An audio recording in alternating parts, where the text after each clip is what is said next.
Vladimir Putin astonished the world when he invaded Ukraine last year. Russian dissident journalist Elena Kostyuchenko was reporting at the time for a Moscow-based opposition newspaper that was shut down shortly following the invasion.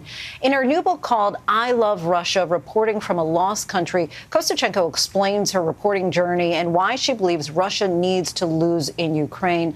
Elena, thank you so much for coming on the show.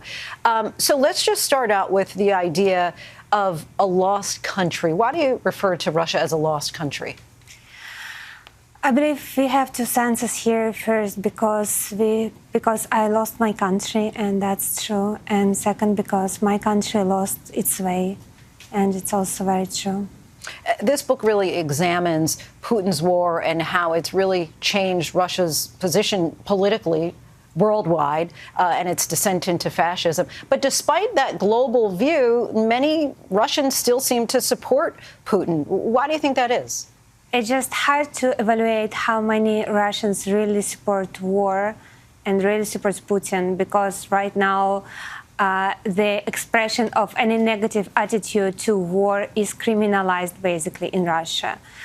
But we have some sophisticated sociological method, and they basically say that only 15% of Russia supporting war, and like extensively, and 15% of Russia are actively opposing the war, and the majority of Russians, like 70%, are just tolerating the war and what's happening because they basically feel helpless. And to that point, last October you fell very ill.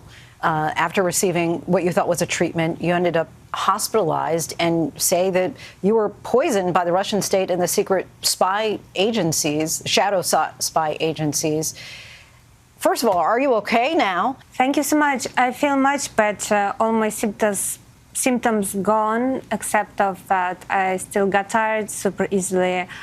The opinion on that I was poisoned was actually opinion of my doctors, and after that I approached the police. And investigation's still going on, and I'm really looking forward to results of it. How concerned are you about your health now? I mean, I am concerned because if we did use dichloroethan, it's not just toxic, but also it can cause cancer. Mm-hmm. Now I need to regularly check my state of health, and it's very annoying. Do you fear any other potential retaliation against you? I don't know. I believe this book can be a trigger because it's on the topic what Putin likes less, I believe. True voices of true Russian people and story of Russia descending into fascism. But I hope it won't happen.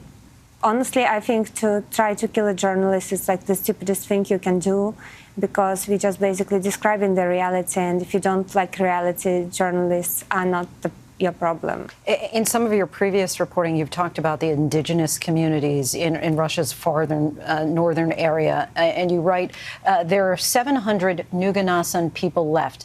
They are the northernmost people on our continent. They have never been numerous, yet 30 years ago their numbers were nearly double, 1,300 souls. You reported on their culture, their language being eradicated. I'm wondering if you see some similarities with what's happening in Ukraine.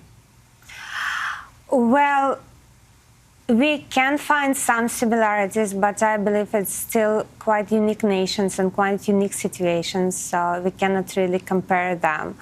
But we can definitely say that Nganasan culture was eradicated by Russian state for like centuries. And right now we can see the result. It's just 700 people who are basically dying out. They already forgot their language, and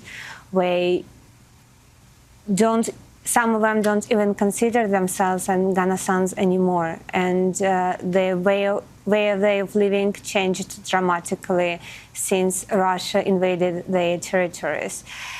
And so I don't know, does Putin have the same plans for Ukrainians? I believe we should ask him. Well, Elena, we thank you so much for your courage and bravery in writing this book. We want to let our viewers know that I Love Russia, Reporting from a Lost Country is now available wherever books are sold. Hi, everyone. George Stephanopoulos here. Thanks for checking out the ABC News YouTube channel. If you'd like to get more videos, show highlights, and watch live event coverage, click on the right over here to subscribe to our channel. And don't forget to download the ABC News app for breaking news alerts. Thanks for watching.